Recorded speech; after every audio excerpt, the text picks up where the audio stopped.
Pocket holes. Love them or hate them, they've definitely revolutionized the woodworking community. I got 5 reasons why I think they're awesome. Stay tuned.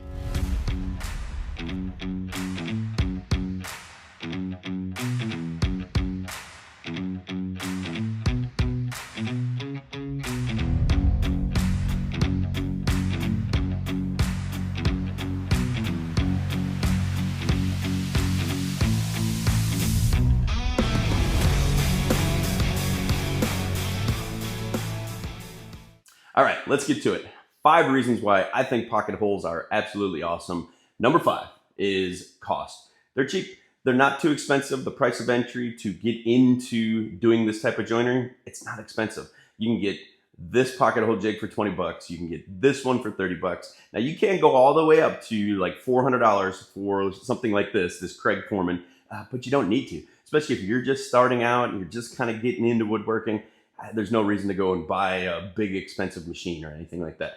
You can get just these tiny little pocket hole jigs and build some pretty cool furniture using that. Now, there's a caveat to that. Obviously, there's a price of entry for everything. And one of them is if you are completely brand new and just starting out, you got to have a drill. So I'm not factoring in that you would have to go and buy a drill as well. If you got to go buy a drill and driver set, I mean, you know, obviously they range in price all the way from 400 down to 100 bucks or something like that. So I'm assuming that you have a drill already if you're looking at getting into pocket hole joinery. So just note, if you don't, you gotta buy a drill.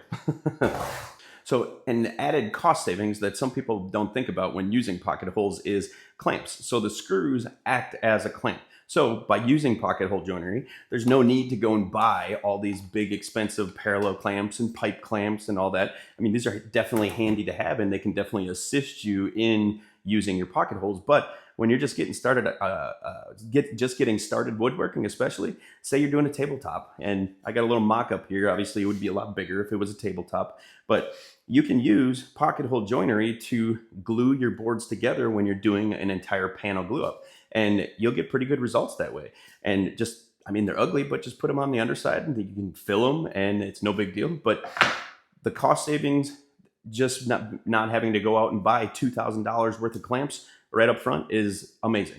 All right, pocket holes have a price of entry, but that price of entry is pretty cheap. And that's why cost is number 5. Let's move on to number 4. All right, reason number 4 why pocket holes are awesome is speed. Pocket holes are fast, and we're gonna demonstrate that. I'm just gonna put these 2 boards together, nothing fancy, and I'm gonna let the video play out in real time. I'm not gonna speed it up or anything. I'm gonna see how long it takes me to do it. Let's do it.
All right, boards together. I mean, that can't be any faster. If that was mortise and tenon or doing some sort of even doweling, some of the dowel jigs are pretty quick too, but I mean, that was quick, right? I mean, so speed is definitely a factor.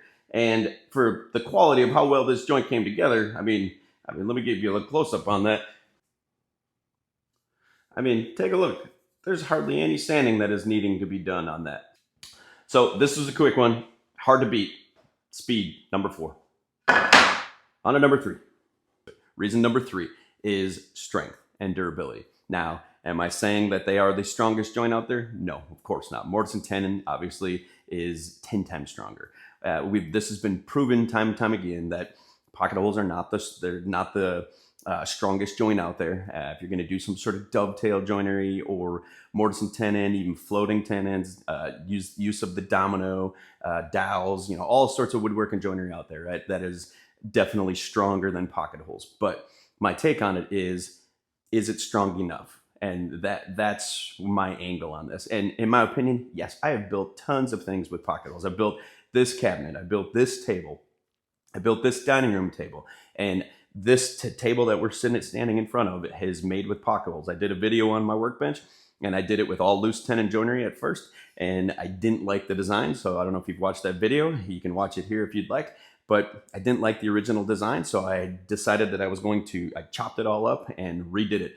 And I was too lazy to go back and redo the loose tenon joinery. So what I did was I used pocket holes with some construction adhesive, and this thing is rock solid and it's not moving. So if pocket holes is good enough to get beat up in a workshop as much as I use this, the strength and durability is good enough. Like, let's just do a quick, very unscientific test. Let's go ahead and drill some pocket holes in some plywood, put it together, and we'll just see if we can break it or see how much force it's going to take for me to break it. I'm not going to measure it or anything like that. There's been plenty of videos out there with people getting scales and jacks and all that stuff, but we don't need to do that. So we'll do some on some hardwood here, and then we'll also do some on some plywood. So.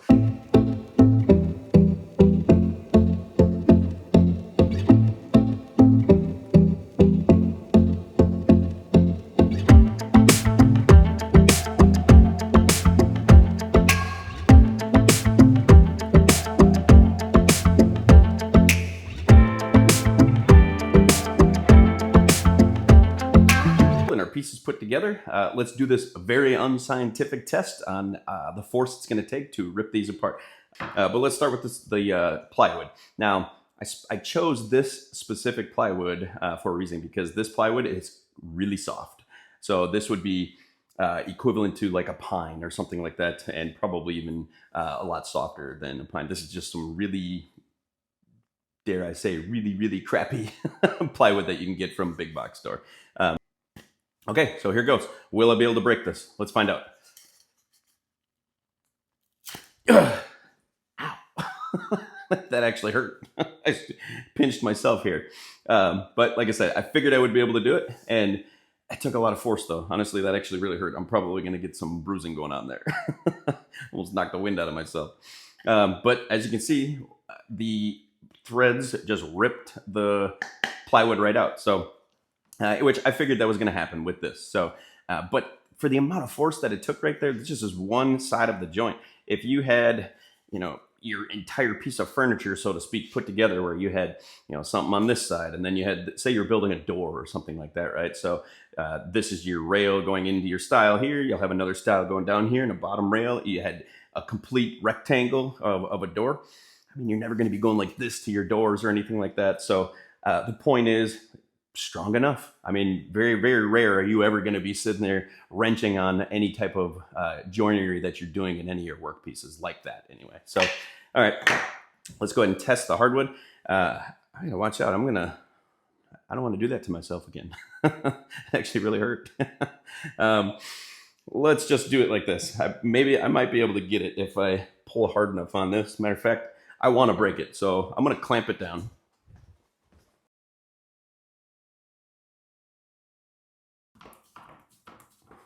All right, so I'm definitely going to be able to break this. I just want to see how much force it's going to take. All right, here we go. Oh, I'm pulling pretty hard, actually. Whew. Okay, so obviously it broke. I knew it was going to. I wanted to break it, but the amount of force that I was applying to that, I'm trying to come up with a situation in some sort of furniture or cabinetry that you're going to be building where that amount of force would be applied to it. Point of that is the durability of pocket holes isn't the strongest, but it's strong enough. That's my take on it, and that's number 3. All right, number 2 is quality. Let me show you something that I recently built that was made with pocket holes. And I mean, I know it's subjective and I'm a little biased because I built it, but this is a high quality end table that was built with pocket holes. And unless I told you that I built it with pocket holes, you wouldn't even know it. I added a little drawer here. I mean, is this a piece of fine furniture? In my opinion, it is. But it's a quality built end table that's going to last my wife and I forever if we decide to not sell it ever or get sick of the design or something like that. So quality is definitely number two. And once again, I feel like people have given pocket holes a bad rap when it comes to quality. Like if you use them, you're just like a subpar hack woodworker that can't make a decent piece of furniture for your home or something like that. It's an attitude I just don't really like because, in my opinion, like I said, everything is subjective when it comes to opinions. But in my opinion, this is a quality built table that, once again, is going to last my wife and I a long time. And I mean, in our little demonstration about the speed earlier, I mean, you saw that joint and how well it came together. I mean, I don't know if I could get that together any better or any more flush using, mortise and tenon or dovetails or dowels or anything like that, especially for the amount of time it took me to do it. So anyway, with that said, quality is number two, and don't let anybody tell you that you can't make quality furniture by using pocket holes. Okay, number one. So number one reason why pocket holes are the best is ease of use. And that I preface that by saying, I'm not trying to encourage people to just take the path of least resistance, so to speak. Of course, moving on and the evolution of your woodworking should translate into learning how to do some mortise and tenon, learning how to do some dovetail joinery and stuff like that. It's a lot of fun doing those joints, but pocket holes are fun too, especially when you're first learning and you're just getting into this.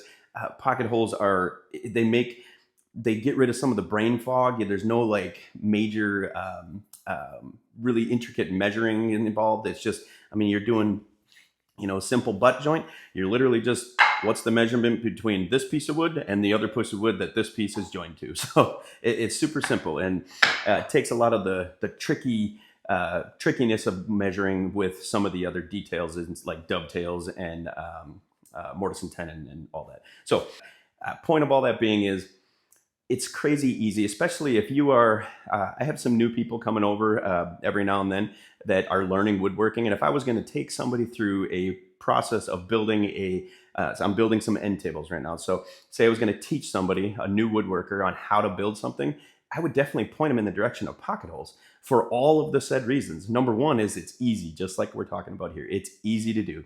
We all can't be Nick Padula.